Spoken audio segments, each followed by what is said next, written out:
اللهم صل وسلم وبارك على سيدنا محمد وعلى اله وصحبه وسلم. ازيكم عاملين ايه؟ يا ريت تدوسوا لايك وتشتركوا في القناه، بحبكم في الله. معانا دلوقتي منيو الاسبوع. معايا هنا مكرونه محمره وسلطه وبط...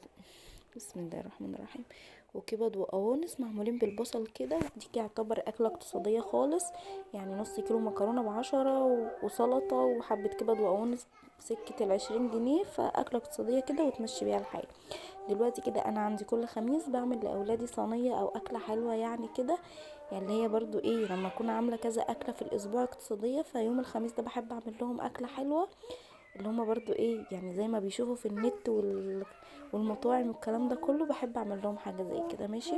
كانت صينيه اول يوم في اول خميس في الشهر، كانت نص فرخه وربع كفته ونص ريش ورز بسمتي وسمبوسه محشيه جبنه وزيتون ودقوس وسلطه وطحينه يعني كنت مظبطه لهم الدنيا.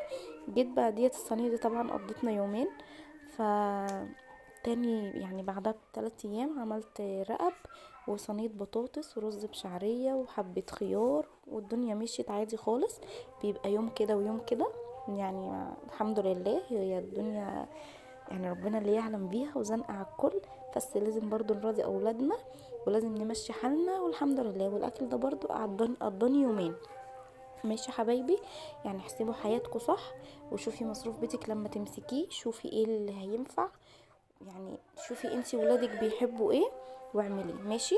ومعانا برضو يعتبر برضو في الاكله دي برضو رز بشعريه، واللي هي الكفته بالرز دي برضو كانت حلوه قوي، برضو قضيتني يومين. انا اغلبيه الاكل اللي انا هوريهولكوا دوت يعني في الفيديو ده بيقضي يومين. ماشي. واحسن حاجه الاكل لما تعمليه على يومين بيوفر اكتر.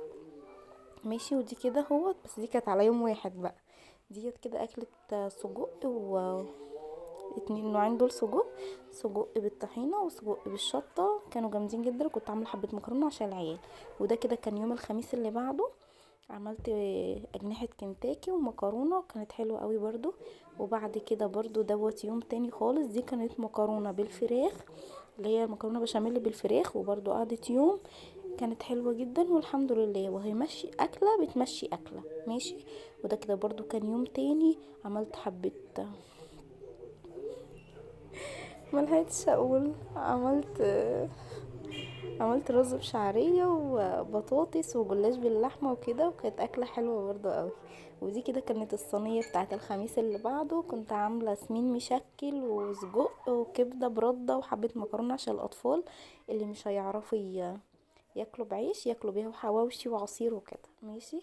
وده كده برضو كان يوم تاني، عملت لهم برجر محشي جبنة، طريقته حلوة جدا جدا جدا وجميلة يعني حلوة. يعني ده ربع كيلو لحمة مفرومة، عمل لي السندوتشات ديت كلها، وكان في كمان برجر في الفريزر. بصوا بقى الحتة الحلوة اللي جاية دي، بصوا البرجر بقى لما يفتح كده هتلاقيه بيبظ ويلظ وحاجات جامدة قوي.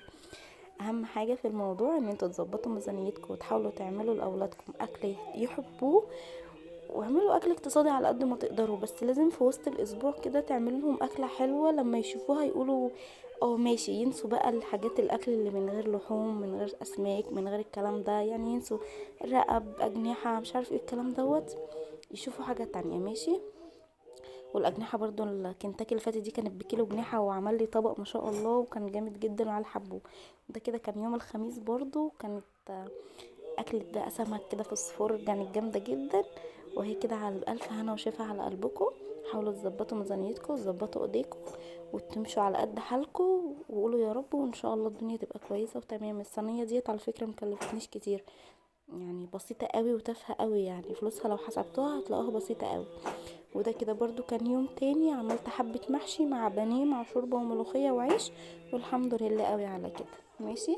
انتظروني لو حابين فيديوهات من النوع ده تاني، انتظروني الشهر ده اظبط لكم ميزانية. يلا باي.